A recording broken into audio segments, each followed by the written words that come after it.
picture mga friends and brother. Right, diba?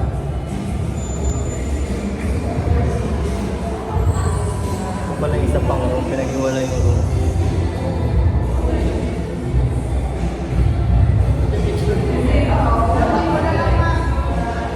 Interviewin pa natin si Melchor tungkol sa paggawa niya. Makakuha kayo ng tip. Kasi yun talagang gawa ni brother, talagang pwede mo i-display sa mamahaling bahay. Tsaka hindi nakakasawa tignan. Marami siya, big pieces, small pieces. Yung mga ganito, yung presyo sa kanya na lang kasi nasa gallery tayo ngayon. So iba yung gallery price.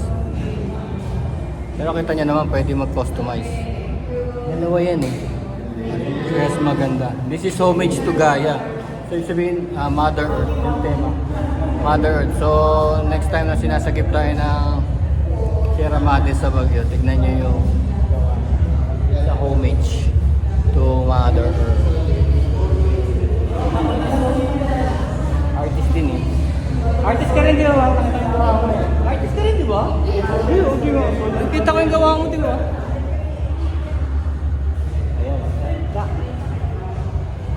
Gano'ng katagal na ginagawa? Ay, brother, gano'ng katagal ginagawa? Almost 1 month.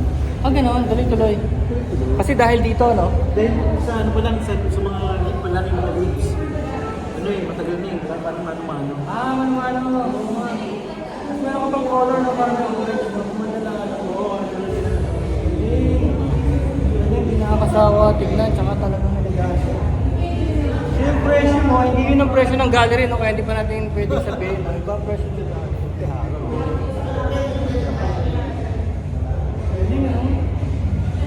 Ibang klase ka talaga. Tapos 5 pound objects pa yan. Pato talaga yan sila. Pato. Para magkaroon ng base no, hindi siya gumalaw.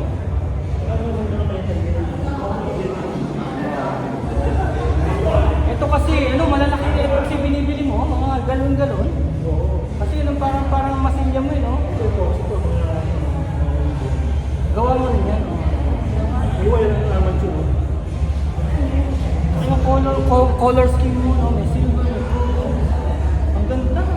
Ganda rin sa picture. Ito pinagawa ko pa ito. Talaga? Kala ko ginawa mo rin. Buti lang sinabi mo. Pero pagawa. Pero mo sa Ay, inigaan ko naman. Kaya yung mga tao, bakit nga ba kailangan sagipin natin ang ano, ang nature? Di ba yun ang tema natin ngayon, image to Gaia. Bakit?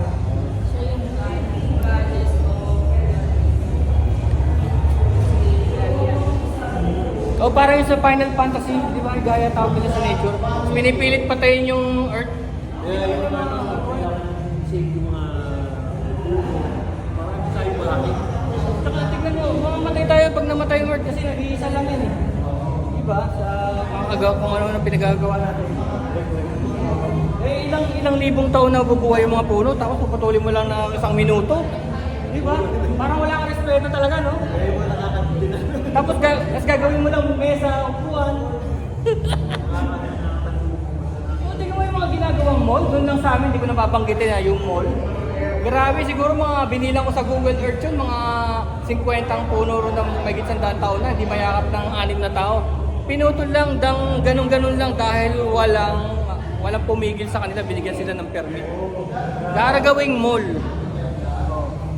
Wala man lang respeto ron sa tanda ng puno na yun. Alam mo, gagawa sila ng mall sa paligid doon.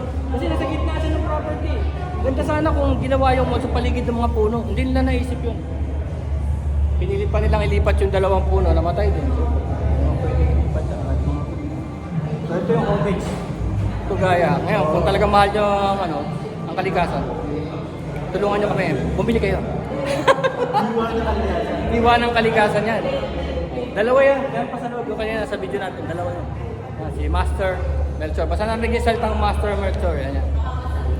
Si Idol. Idol yan. Magdi-display ka ba sa gallery? Oo. Pagway tayo. Oo. Sige. Magkaano?